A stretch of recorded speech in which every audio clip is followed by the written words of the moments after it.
হাতি। কি? হাতি? কেন? দেখেন না ম্যাডাম, হাতি খুশিতে সব সময় তার দাঁত বের করে রাখে।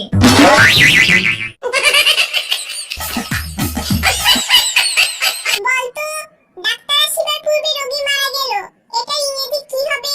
ম্যাডাম, এটার ইংরেজি পারি না, তবে আরবিটা পারি। কি? আরবিতে পারো? ঠিক আছে, ওটাই বলো তো দেখি।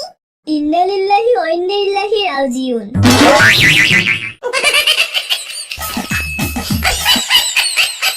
বলতো, দেশে মৃত্যুর হার কত? জলদি বলো। ম্যাডাম, 100%। গর্ধব একটা, এটা কিভাবে সম্ভব? বেসম্ভবের কিছু নাই ম্যাডাম, কারণ যে একবার জন্মায় মরতে তাকে অবশ্যই হবে। No chance.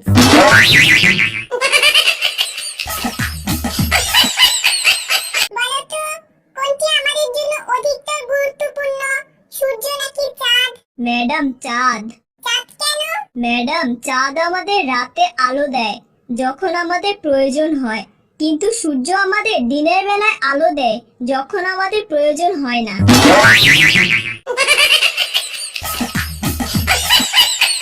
বলতো, বলতো জলের রাসায়নিক ফর্মুলা কি? Madam, HIJKLMNO।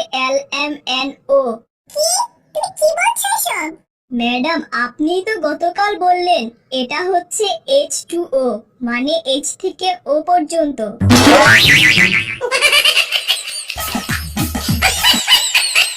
বলতো, আমাদের বই রচনা বলতো। পারি না ম্যাডাম। কি পারিস তুই? আমাদের বই রচনা বলতে পারবো ম্যাডাম।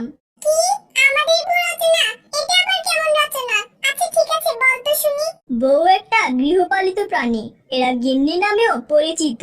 এরা সাধারণত মানুষের মতো হাত, পা, নাক, কান সবই আছে এদের, তবে জিনগত সূত্রে চাপা বলে একটা জিনিস পেয়েছে। পাশের বাসার ভাবির সাথে চাপাবাজিতে এরা অতুলনীয়, আর হিন্দি সিরিয়াল এদের কাছে KFC তে মুরগি খাওয়ার চেয়েও উত্তম। হাজবেন্ডের সাথে ঝগড়া করে জয়লাভ না করা পর্যন্ত এরা সংগ্রাম চালিয়ে যায়। হাজবেন্ড একটু রাত করে বাসায় ফিরলে হাড়ি পাতিল যা কিছু আছে সব আলোর বেগে ছুঁড়ে মারতে শুরু করে দেয় তারা। আর কথায় কথায় বাপের বাড়ি চলে যাওয়ার আলটিমেটাম তো আছেই। তাদের একটা চিরন্তর বাণী হচ্ছে, তোমার সাথে বিয়ে করে আমার জীবনটাই শেষ। তুমি জানো আমার জন্য কত ডাক্তার ইঞ্জিনিয়ার এসেছিল, কলেজে থাকতে কত প্রেমপত্র পেয়েছি। শেষমেশ বাবা তোমার মতো একটা রাম ছাগলের সাথে বিয়ে দিয়েছে। তারপর কেঁদে কেঁদে নাকের পানি চোখের পানি এক করবে। আর নারী নির্যাতনের কেসের হুমকি তো আছে।